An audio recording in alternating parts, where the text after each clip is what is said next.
22 दिसंबर 1964 की वह काली रात, जब तमिलनाडु के पंबन इलाके में एक ऐसा हादसा हुआ जिसे याद कर आज भी रोंगटे खड़े हो जाते हैं। पंबन बीच, जो भारत को पंबन द्वीप और रामेश्वरम से जोड़ता है, उस रात प्राकृतिक कहर का गवाह बना। यह पुल, जिसे पंबन रेलवे ब्रिज के नाम से जाना जाता है, उस समय अपनी मजबूत बनावट और वास्तुशिल्प के लिए मशहूर था। लेकिन उस रात जो हुआ, उसने मानवता की ताकत और विज्ञान की सीमाओं को उजागर कर दिया। उस दिन सब कुछ सामान्य था। चेन्नई से रामेश्वरम जाने वाली ट्रेन पंबन द्वारका एक्सप्रेस अपनी नियमित यात्रा पर थी। ट्रेन के डिब्बे यात्रियों से भरे हुए। कुछ तीर्थ यात्रा के लिए उत्साहित थे तो कुछ अपने परिवार से मिलने की खुशी में मग्न थे। किसी को नहीं पता था कि यह यात्रा उनकी जिंदगी की आखिरी यात्रा बनने वाली थी। रात का समय था और ट्रेन पंबन ब्रिज पर पहुंच चुकी थी। अचानक आसमान में काले बादल छा गए, तेज हवाएं चलने लगीं और समुद्र में ऊंची लहरें उठने लगीं। ये एक चक्रवात का संकेत था, एक विनाशकारी तूफान का, जो कुछ ही घंटों में पूरे इलाके को तबाह कर देने वाला था।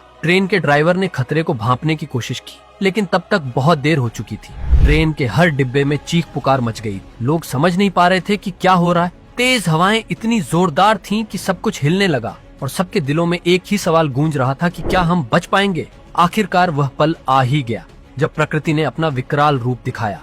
समुद्र की लहरें इतनी ऊंची हो गईं कि उन्होंने ट्रेन को चारों ओर से घेर लिया। ऐसा लग रहा था जैसे समुद्र ने पुल को निगलने की ठान ली हो।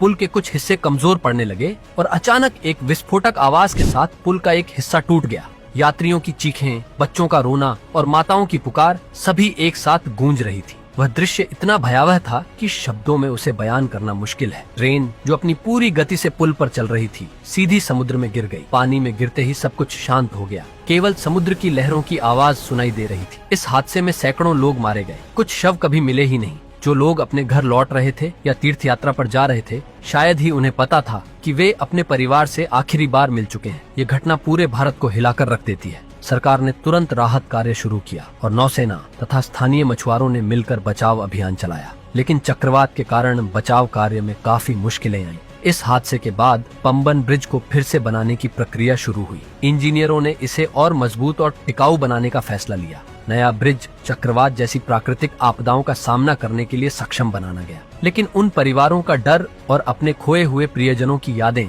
कोई पुल नहीं भर सकता। घटना के कुछ समय बाद जिन स्थानीय मछुआरों ने राहत कार्य में अपनी जान को जोखिम में डाला था, उनकी कहानियां भी सामने आईं। एक मछुआरे ने बताया कि हमने समुद्र की लहरों के बीच लोगों को बचाने की कोशिश की। कई बार हमें लगा कि अब हमारी जान भी नहीं बचने वाली। उनके साहस ने मानवता की मिसाल पेश की। समय के साथ पंबन बीच फिर से खड़ा हो गया। अब यह सिर्फ इंजीनियरिंग का चमत्कार नहीं है, बल्कि मानव धैर्य और साहस का प्रतीक भी है। लेकिन हर साल दिसंबर का महीना आते ही उस